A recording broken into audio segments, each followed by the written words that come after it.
Kasus pembulian sedang marak-maraknya dibahas di sosial media, khususnya di kalangan mahasiswa. Timothy Anugrah, mahasiswa UNUD yang mengakhiri hidupnya yang diduga karena menerima pembulian. Lebih parahnya lagi, setelah kematiannya, dia masih menjadi bahan olokan.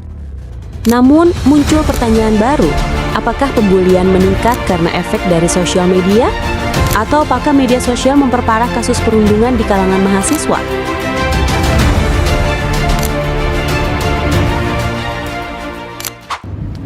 Halo semuanya, selamat datang dan selamat siang dimanapun Anda sekalian berada. Pada podcast hari ini, kita akan membahas sebuah topik yang cukup menarik dan relevan untuk kita bahas, yaitu apakah media sosial dapat memperparah kasus perundungan yang terjadi di kalangan mahasiswa-mahasiswi. Saya, Clarista Gracella, selaku moderator yang akan membimbing arah jalannya diskusi pada hari ini. Lalu kita telah kedatangan mahasiswa-mahasiswi kita, yaitu ada Lukas, Karina, lalu ada Alia dan juga ada Audi. Nah, sekarang kita akan mulai dari pendapat Lukas dan Karina terlebih dahulu. Bagaimana sih tanggapan kalian mengenai apakah platform media sosial justru membuat kasus perundungan menjadi semakin parah? Oke, terima kasih Tata. Menurut saya, media sosial jelas memperparah kasus perundungan di media sosial untuk kalangan mahasiswa. Dulu kalau ada orang dibully, paling cuma di lingkup kecil, di kelas atau kelompok tertentu. Sekarang, lewat media sosial, satu postingan bisa langsung tersebar ke ratusan bahkan ribuan orang. Efeknya jauh lebih luas dan cepat. Yang bikin bahaya itu justru orang yang bisa bersembunyi di balik akun anonim. Mereka bisa ngomong sesuka hati tanpa takut tanggung jawab. Kadang cuma komentar bercanda, tapi buat korban itu bikin stres atau trauma. Aku setuju banget sama Kak Lukas. Media sosial itu sebenarnya memberikan banyak dampak positif. Tapi tanpa kita sadari, media sosial itu juga memberikan dampak negatif yang gak kalah banyak dengan dampak positifnya. Misalnya kayak di grup kampus. Sering banget kan ada confession page yang isinya malah sindiran pribadi. Orang-orang di sana itu ngetik tanpa mikir perasaan yang dibahas di situ. Jadi menurut aku sih iya banget kalau media sosial itu memperparah perundungan karena bikin orang lebih berani menyerang tanpa identitas yang jelas. Baik, terima kasih atas opini yang luar biasa dari Lukas dan Karina. Sekarang kita akan masuk ke tanggapan dari Alia dan Audi. Bagaimana sih tanggapan kalian mengenai pernyataan ataupun opini dari teman-teman kalian? Makasih Tata. Kalau dari sisi kami sih, media sosial tuh sebenarnya bukan penyebab utama perundungan, yang memperparah justru penggunanya. Media sosial kan cuma alat, sama aja kayak pisau, bisa dipakai buat masak, tapi juga bisa dipakai buat hal buruk. Jadi masalahnya bukan di platformnya, tapi di penggunanya sih.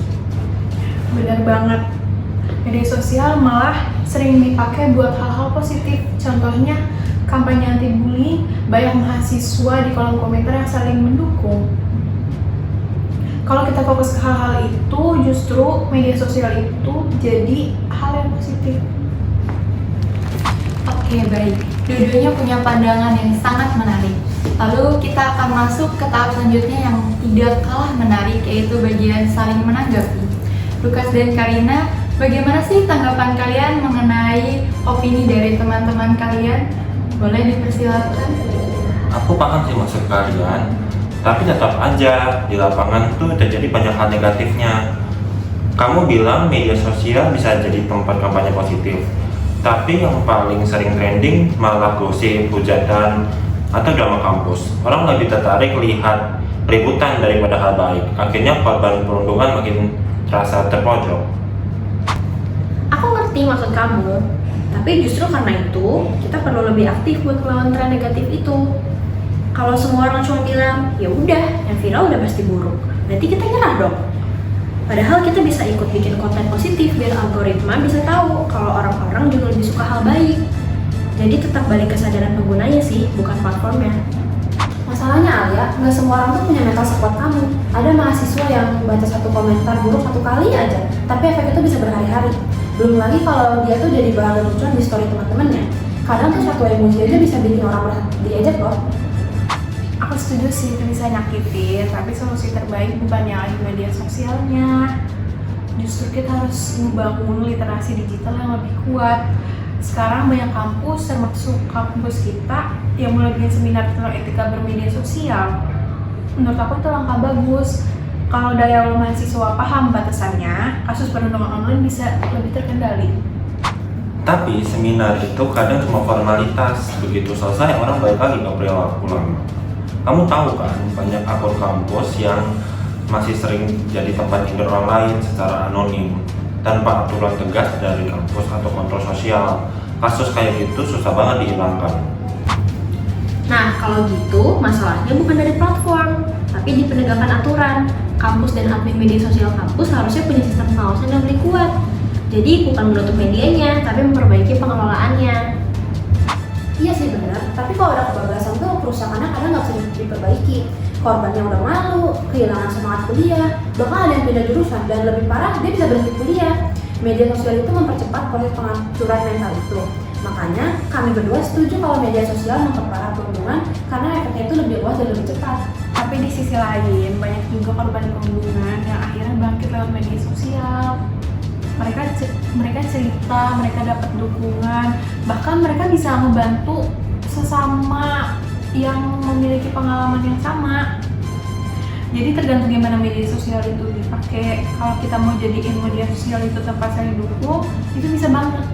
Itu memang contoh positif, tapi jumlahnya jauh lebih sedikit dibanding yang negatif. Aku cuma khawatir, karena mahasiswa sekarang kadang lebih takut komentar netizen daripada dosen. Artinya tekanan sosial di dunia maya terlalu besar. Tekanan sosial itu real, tapi solusinya bukan menyalahkan medianya. Kita harus belajar bijak dan sadar kalau yang kita lihat di layar belum tentu benar. Kalau mindset kita sehat, media sosial nggak akan punya kuasa sebesar itu atas emosi kita. Nah, kalau gitu bisa dibilang solusinya kesadaran dan pengawasan dong, bukan cuma percaya dengan kata-kata.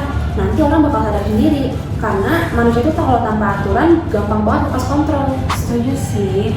Berarti sebenarnya kita nggak semuanya berlawanan kan? Kita semua itu cuma pengen pengguna media sosial lebih bijak dan lingkungan kampus lebih aman untuk semua orang. Nah, itu dia. Jadi, walaupun kalian berbeda pandangan, tetapi ujungnya tetap sama, yaitu ingin agar mahasiswa bisa lebih bijak dan lebih sadar lagi dalam menggunakan media sosial. Sekarang, sebelum kita tutup, aku mau bertanya satu hal lagi kepada kalian. Menurut kalian, apa sih yang dapat dilakukan mahasiswa agar media sosial tidak menjadi tempat perundungan? Menurut saya, mulai dari diri sendiri dulu, jangan ikut-ikutan komentar merendahkan orang lain. Meskipun cuma emoji ketawa, kita nggak tahu seberapa berat efeknya bagi orang lain jadi korban. Betul banget, dan kalau kita lihat temannya jadi korban, jangan sampai kita diam aja. Minimal kita harus kasih dukungan pribadi atau bantu laporin kalau ada akun yang menyebar kebencian. Kita bisa jadi bagian dari solusi mereka loh. Kalau dari sisi aku sih, penting banget buat jaga mental health hygiene. Artinya, jangan terlalu ambil hati semua komentar di dunia maya. Kita juga harus tahu kapan harus stop out biar nggak stres. Aku tambahin sedikit ya. Kita juga harus biasain think before you post. Jadi kalau misalkan kita mau upload sesuatu, kita harus tanya dulu ke diri kita sendiri, ini tuh nyakitin hati orang atau enggak. Kalau misalkan iya, jangan. Iya, terima kasih. Keren banget jawaban kalian. Dari diskusi ini dapat kita simpulkan bahwa media sosial memang dapat memperparah perundungan jikalau digunakan tanpa etika. Tapi kalau digunakan dengan bijak, media sosial dapat menjadi alat yang sangat positif.